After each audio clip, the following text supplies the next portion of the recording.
ဘန်ကောက်ရဲ့အမြင့်ဆုံးတာဝါဖြစ်တဲ့ Skywalk ကိုသွားခဲ့ပါတယ်ပထမဆုံးတော့ရေကြောင်းလမ်းနဲ့သွားပါတယ်ရေကြောင်းလမ်းနဲ့သွားပြီးတဲ့အချိန်လမ်းတစ်ဝက်မှာတော့ဆိုင်ကယ်ငှားပြီးတော့သွားပါတယ်ဆိုင်ကယ်နဲ့သွားတဲ့အချိန်မှာကတော့အချိန်အားဖြင့်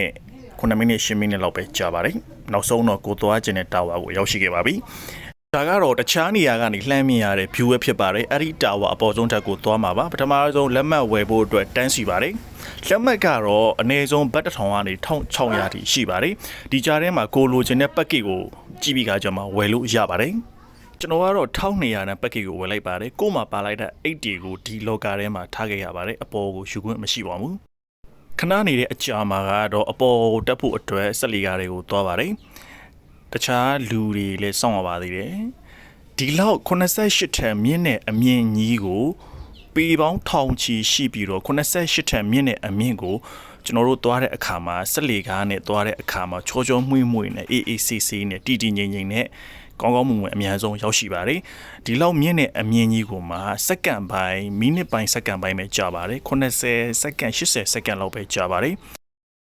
တကယ်ကို system ကောင်းတယ်လို့ပြောရမှာပေါ့ဗျာအပေါ်ရောက်တဲ့အချိန်မှာတော့ကျွန်တော်ပထမဆုံးသွားတဲ့နေရာပဲဖြစ်ပါတယ်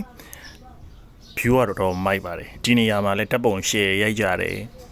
record ယူကြတယ်ပေါ့နော်အပေါ်က rooftop နဲ့မတူတဲ့ vibe rooftop နဲ့မတူတဲ့ view မျိုးကိုခံစားလို့ရတယ်တော်တော်လေးမိုက်ပါတယ်နေရာကတော့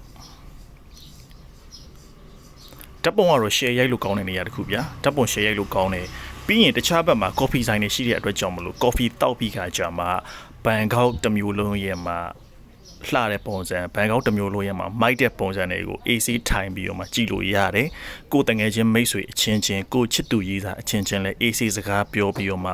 ထိုင်လို့ကောင်းတဲ့နေရာတစ်ခုပေါ့ဗျာ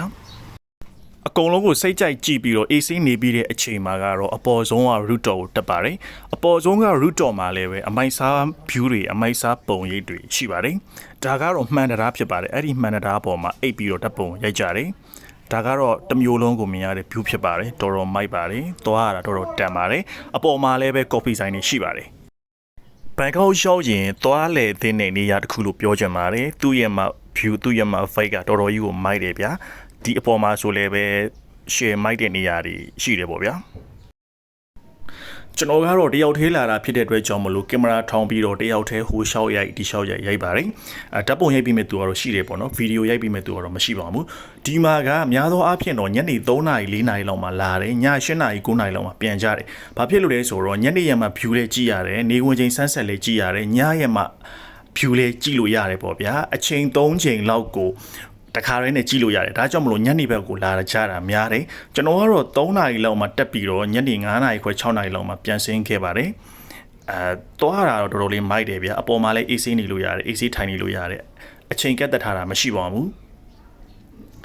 ဒီနေရာကနေပြီးတော့မှ sunset ကို AC ထိုင်ကြည့်ကြတယ်တော်တော်မိုက်တဲ့ view ပဲဖြစ်ပါတယ်ဒါကတော့